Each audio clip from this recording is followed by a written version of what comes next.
Yo, what's going on, guys? Houston Sports Star back into the video today, and today we're going to be talking about another Houston Rockets potential signing, as we're going to be talking about the Houston Rockets potentially signing Kent Bazemore, a former Los Angeles Laker small forward slash shooting guard, for their last roster spot.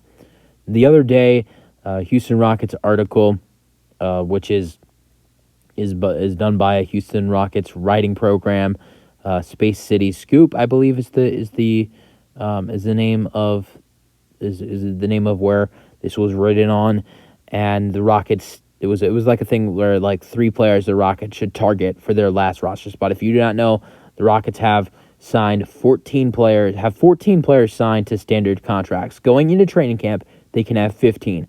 So that means they have one roster spot open. So they can pick up one guy. You would think it's going to be a shooting guard or a small forward. Don't really need another center. You have Jock Landale, Alperen Sengun, and Boban Marjanovic. Definitely don't need a guard. Definitely don't need a point guard. Should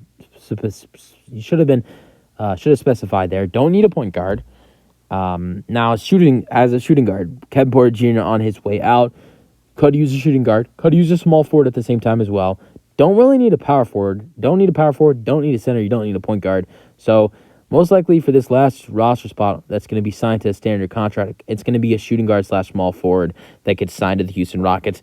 And on this article, one of the names that was listed as a potential signing for the Houston Rockets was Kent Bazemore, who last played for the Los Angeles Lakers in the 2021-22 season. Recently, a couple weeks ago, had a workout with the Golden State Warriors, and is definitely a solid player. I just don't see this one happening for the Houston Rockets. He's a guy who is not that great a defensive player. He's not a good defensive player at all.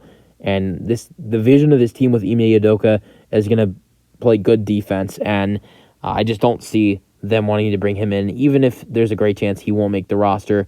And I just think that I don't think they would want to bring him in with this team focusing on defense, and he's a terrible defensive player. But it is fun to think about the potential signing for the Rockets. The Rockets did almost trade for him in the 2018 season. The 2017, I think it was the 2017-18 year?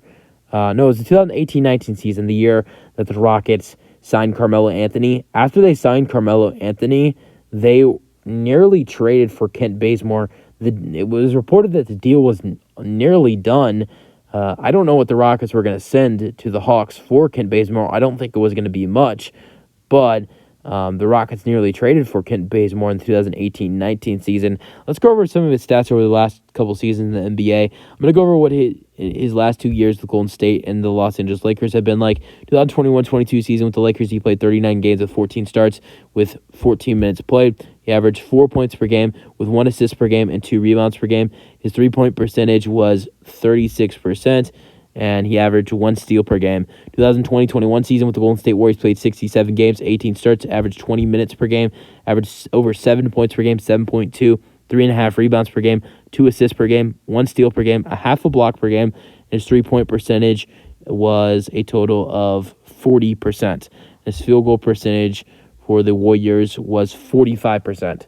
So not a bad season at all with the Golden State Warriors in 2020-21 season. His best year, I would say, in the NBA probably came with the Los Angeles Lakers in the 2013-14 season. Yeah, you heard that right. The Los Angeles Lakers. He's played for the Lakers multiple times. He's played for the Warriors multiple times. It is crazy. He played for the Warriors. He played for the Warriors in the 2013-14 season. Played for the Lakers in the 2013-14 season. Played for the Warriors in the 2020-21 season, and played for the Lakers in the 2021-22 season. So he's played with the Lakers twice and the Warriors twice, and spent a lot of time in Atlanta. But his best year probably came with the Lakers in the 2013-14 season, when he played 23 games with 15 starts, averaging 13.1 points per game, 3 assists per game, 3 rebounds per game, over 1 steal per game, and good three-point shooting, with his three-point percentage being at 37% that year for the Lakers. I would probably say that was his best year with throughout his NBA career. He did also average 13 points per game with the Hawks in the 2017-18 season, with 4 rebounds per game, 3.5 assists per game, and 1.5 steals per game, with his three-point percentage being 40. Was it 40% that year? Yeah, 40% that year, And he played, yeah, I mean, honestly, 65 games, 65 starts. Honestly, I would say his best year in his career came in the 2017-18 season with the Atlanta Hawks, in my opinion. But also, you could say the Lakers in the 2013-14 season would be a solid signing for the Rockets, but I think it's highly unlikely. But you guys let me know your thoughts on the potential signing for the Rockets. That's it for the video. Hope you guys enjoyed, and peace out. Go Rockets.